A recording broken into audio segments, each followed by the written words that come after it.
Bonjour, aujourd'hui je vais vous réciter la plaidoirie qui me permet de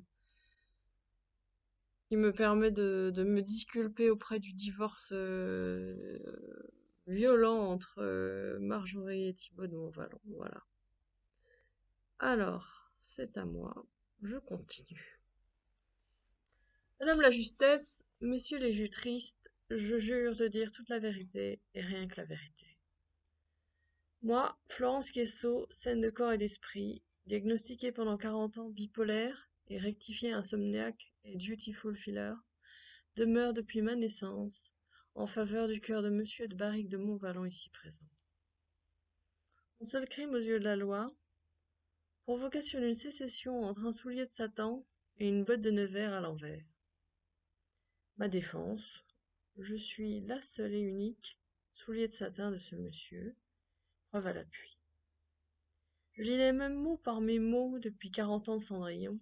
Pour avoir revendiqué ma liberté d'aimer, cet homme, j'ai subi le viol de ma dignité, la séquestration en mode Camille Claudel, la perversion narcissique paroxystique, la drogue imposée et légalisée par la médecine traditionnelle à titre injustifié, les coups, le manque total de considération de la part de la DAS, l'absence d'amour charnel et le refus d'être choyé par quiconque à part son chapeau circonflexe d'admiration à lui, ce fameux de Montvalon, à 12 ans, qui a duré une seconde éternelle dans ma vie, m'a ressuscité d'entre les morts, de mon enfer de Dante, par anticipation et postériorisation de tout mon génie que je lègue en milliards de dollars de cœur à sa présente Marjorie, pour avoir la paix, et dont les enfants que je considère avec beaucoup de respect et d'amour n'ont absolument rien à craindre si toutefois ils avaient le goût et l'envie de venir me rendre vie avec leur père.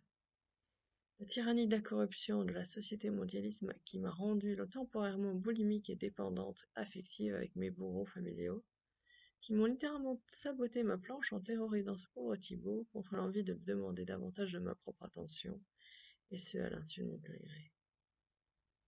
Le mensonge de mes bourreaux perpétré jusqu'à me faire perdre la raison, et le bon sens paysan sur mon droit intime à disposer de mon corps, de mes libertés fondamentales, et de mon droit d'aînesse que j'ai dû céder dans une humiliation permanente publique familiale, toujours à l'insu de mon plein gré. Le manque de sommeil devant un Netflix familial consternant de bêtises et de méchanceté sur ma personne. Le déclenchement de bouffées délirantes à cause de crier dans le désert de cette nasse de crabe malfaisant comme Jeanne d'Arc contre Goliath. L'impuissance acquise du complexe du homard bien connu de Dolto et le virage temporaire vers une attitude néfaste de jardinière de ségrégation raciale et d'intolérance radicale envers et contre mon propre bénéfice. Le manque total de bienveillance sur mon intelligence pourtant prouvée par 40 ans de scolarité brillantissime et parfois autodidacte. L'absorption de dîners de cons antiféministes et totalitaristes professés par mon patriarche pour me persuader d'une seule chose que je le cite lui-même. Florence, ferme ton claque-merde, ça pue l'égout de l'ego, et rabaisse ta joie parce que j'en suis jaloux à crever. Moi le plus imbécile malheureux, comme les pierres. Jamais sous mon toit tu auras droit à autre chose que la portion congrue du malheur dont je veux être l'auteur. Malgré mon absurdité, ma surdité de frigo-box, autistique, Asperger, borderline et limite Korsakoff. L'acceptation du crétinisme maternel qui ne jure que par un seul dictionnaire médical, la langue de la vipère au point du thermomix et le jardinage de la ségrégation familiale, avec une emprise sur tous bien sadique et égocentrique, et en début d'Alzheimer, insomniaque depuis Mathusalem, non traité, paranoïaque au dernier degré. Le sabotage permanent de mon tissage social et autonome de ma vie par mes propres sœurs qui m'ont bien enfoncé sous le niveau de la merde pendant au moins 40 ans et à qui j'ai appris une seule chose en copy-paste héréditaire, les cris et les coups bas, tant j'ai manqué d'éducation appropriée par mes parents totalement absents de mon spectre physique. L'absence de conscience de ma dépression infantile, qui a duré de mes 2 ans à mes 18 ans en toute transparence et avec le déni monstrueux dont j'ai été victime pendant ces 40 dernières années. Oui, je plaide coupable d'avoir maltraité mon droit d'aimer et d'en avoir abusé au point G, de saboter le mariage de ces deux personnes par lucidité de savoir la vérité sur leur couple, en raison de leur affichage Nutella de leur faux bonheur sur Internet, de manière quasi évidente pour tous. Les preuves? Sur le compte Facebook de Thibaut, aucune trace de photo de Marjorie. Sur le compte Facebook de Marjorie, aucune trace de photo de Thibaut ni d'un de ses deux enfants, dont l'autre est d'un autre père probablement. Il y a une demande de test de paternité quasi certaine du résultat à faire et à exiger. Sur le répondeur de Thibaut, les preuves sont accablantes de mon amour pour lui et de la trahison de Marjorie qui a subtilisé jusqu'à son téléphone personnel et qui enfile consciencieusement les preuves que lui l'a trahi avec moi alors que je suis la seule auteure de ces mots d'amour inconditionnel et absolu. Pour le génie dont je suis à la fois l'auteur et la réceptrice par son entremise totalement inconsciente et involontaire. Il n'est pas responsable de cet amour absolu pour lui qui me brûle le cœur et l'âme depuis que nos planètes se sont croisées sur une planche de théâtre, car le sort nous a jetés l'un contre l'autre, en nous nommant respectivement et inversement à des rôles de théâtre inappropriés. Ce sort en question est d'ailleurs un supposé pédocriminel et un coureur de jupons avec un visa touristique liberticide en France, pour ses bons et loyaux services à l'éducation nationale, qui crie à tue-tête que le théâtre n'est pas une porte de sortie convenable, alors qu'il l'a enseigné consciencieusement indéfiniment jusqu'à la retraite, en toute impunité, et en décourageant des générations entières de brillants acteurs en herbe sous prétexte de sa propre frustration à n'avoir jamais égalé ses propres élèves et de les avoir jalousés et offert des rôles humiliants, la plupart du temps et inappropriés pour leur âge et leurs conditions humaines.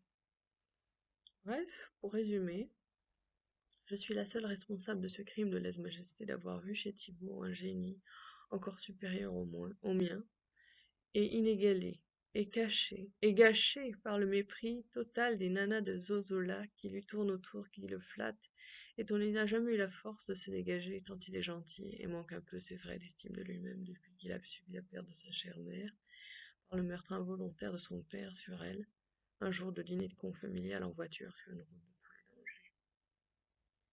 Je suis coupable d'aimer cet homme au point G de la folie d'amour paroxystique, moi qui en ai tant manqué et qui ne demande qu'à donner les couilles de la paix mondiale sur un plateau de diamants bruts à l'humanité, avant d'oser penser à racheter mes fautes et obtenir un peu de ce bonheur dont je rêve secrètement chaque nuit en l'imaginant autour de mes bras et dans mon cœur.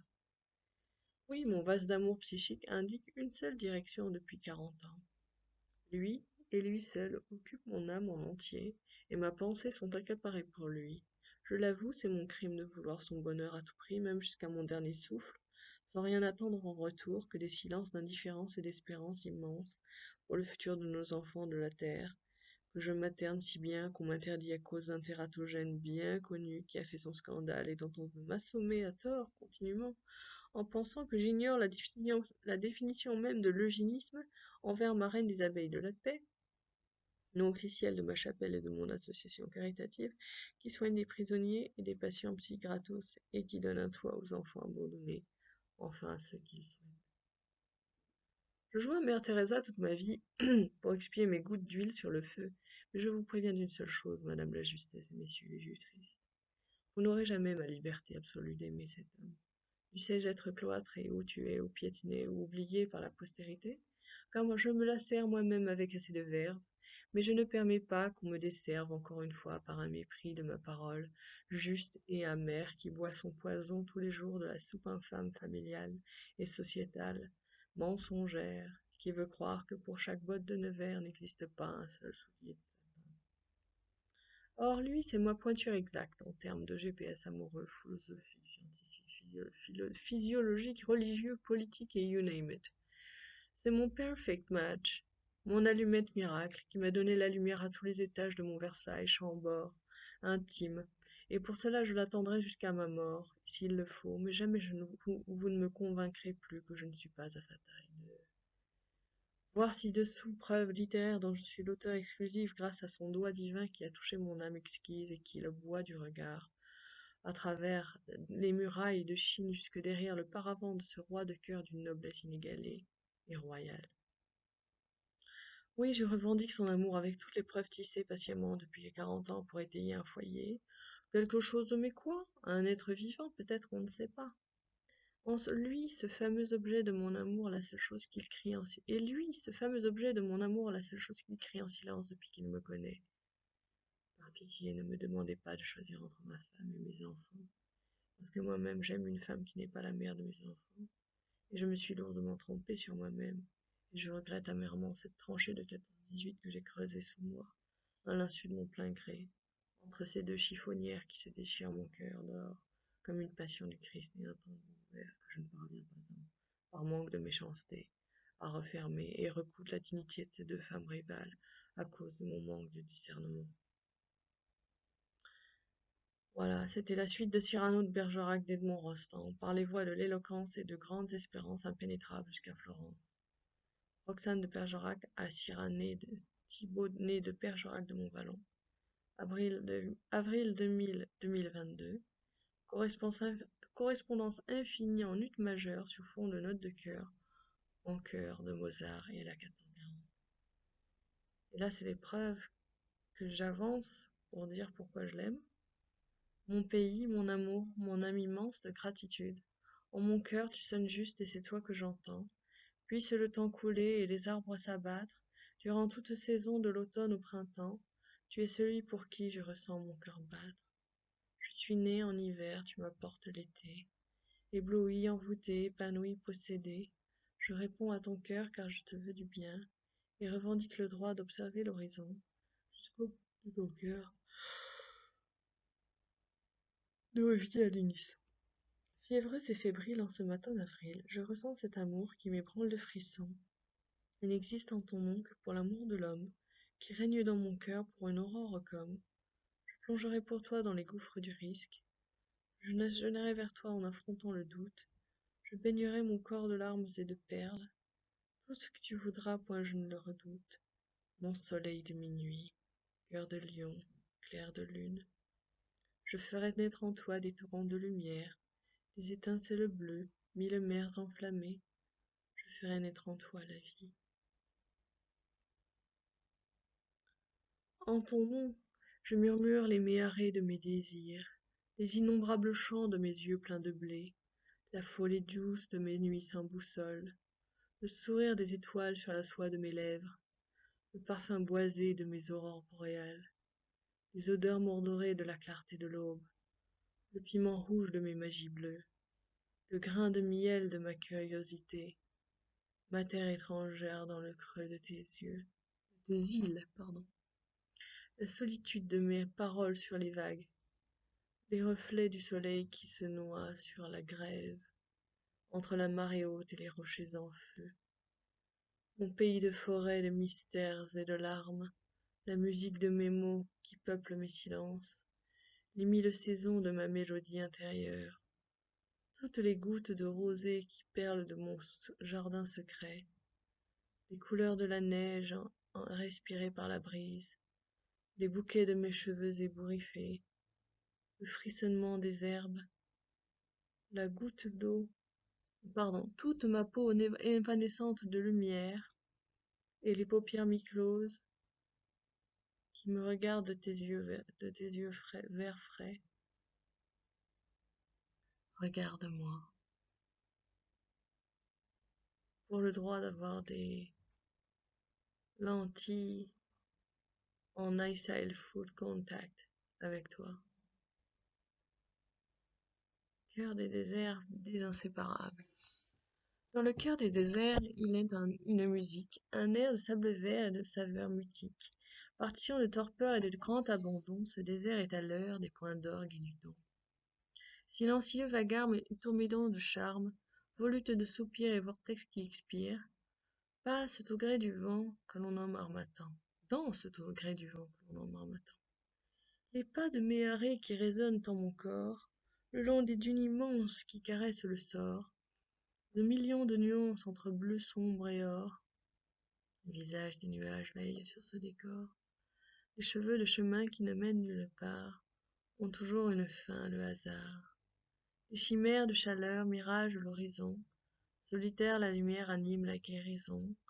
Les sables anoblis, baignés, brûlés, bénis. S'éprenant de la nuit reine enceinte d'étoiles, un mystère se dévoile, un trésor se révèle. Mon désert est une île sur ma mer intérieure. Mon désert est l'aurore de ma vie qui s'exile, loin vers l'oasis de ton cœur.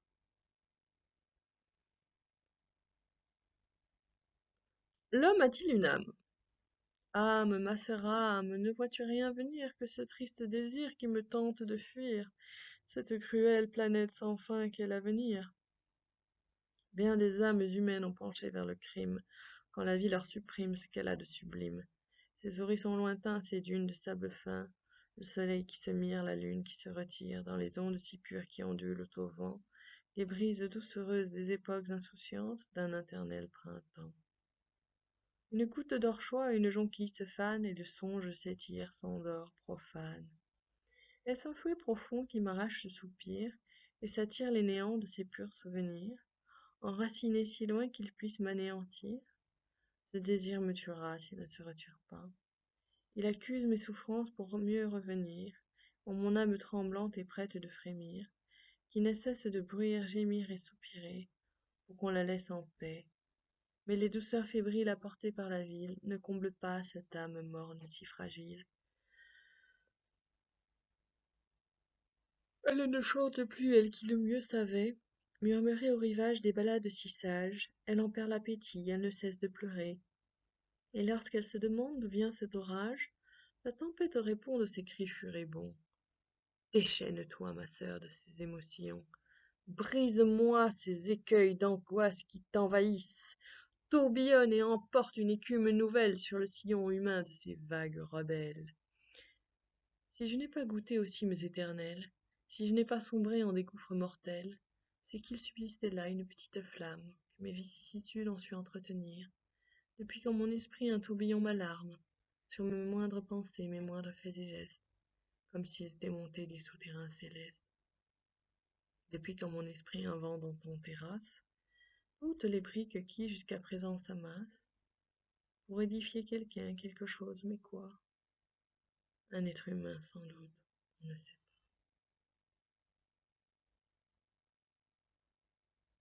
pas. Kindness is invincible. Marcus Aurelius.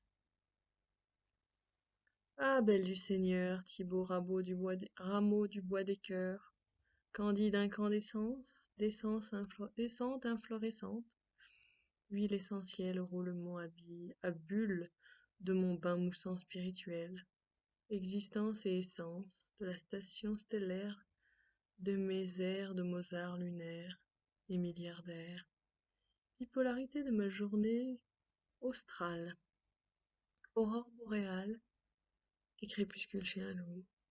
Souliers de satin, exige sous bottes de Nevers, absorbés à l'unisson sous la mousson de la guérison, la souffrance planétaire, en mode Big Bang nucléaire, amoureux amoureux du rayon solaire, pardon, c'est mal écrit. Après ma mort de l'âme, les vagues de la... Excusez-moi, j'arrive pas à lire. Dans mon plat pays de folles herbes menues, après la mort de l'âme, les vagues les vagues de larmes. Je répète. Après la mort de l'âme, les vagues de larmes dans mon plat pays de folles herbes menues. Sur mon encéphalogramme hirsute de variation Goldberg, à chaque sonnerie du téléphone, je me mue en silence. De Glenn Gould et de Karajan, mon orgue perceptif est en chaleur à fleur de parfum. Ce matin, demain, je me lèverai de la même manière, avec un sourire à la bandoulière de mon cœur et brisé comme l'hiver, à pied, à cheval ou en montgolfière. Je passerai la muraille de Chine à l'envers du décor, s'il le faut encore, pour 40 années qui me restent à vivre vers mon dernier souffle de rose rouge amère, mon orchidée, mon baromètre éphémère de beauté, mon âme pure explose de senteur mordorée, pour coucher mon âme sur mon papier, comme vous la lisez, cette lettre. Cette encre, c'est mon sang, cette lettre, c'est moi. Roxane de Bergerac.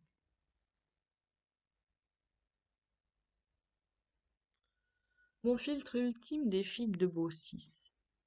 Mettez d'abord dans un foyer deux âmes passionnées de bateaux-livres, tout près contre la cheminée qui fume, une flamme pour un Jean Gabien et un casque d'or, sous une peau de joie. Les chagrins se sont envolés, l'amour a tout balayé, il ne reste que deux cœurs et un corps, unis par le destin, ce grand matin de printemps 2022. 22 ans après la première lettre d'amour, monsieur de Bergerac est né rebaptisé. Monsieur de Montvallon, du fond de ma vallée, Voulez-vous m'épouser en pensée, en mots, en actes et en toute complicité? Je vous rends grâce et vous sais gré pour toutes vos attentions musicales géniales dont je suis une source intarissable, grâce à votre circonflexe admiration de 1992. 40 ans d'amour nous séparent d'une muraille de Chine en filigrane de nos vies, en friche de savane et de vent des globes rosés par l'aurore boréale que j'aperçois dans votre regard de lion sublime, cœur d'aigle et clair de femme. Au nom de Dieu et à jamais, humblement tienne. Ta reine, soulier de veine à ta botte de verveine. Quand on aime, on a toujours 12 ans. Roxane, Sabine, Marianne, passionnément de Chambord.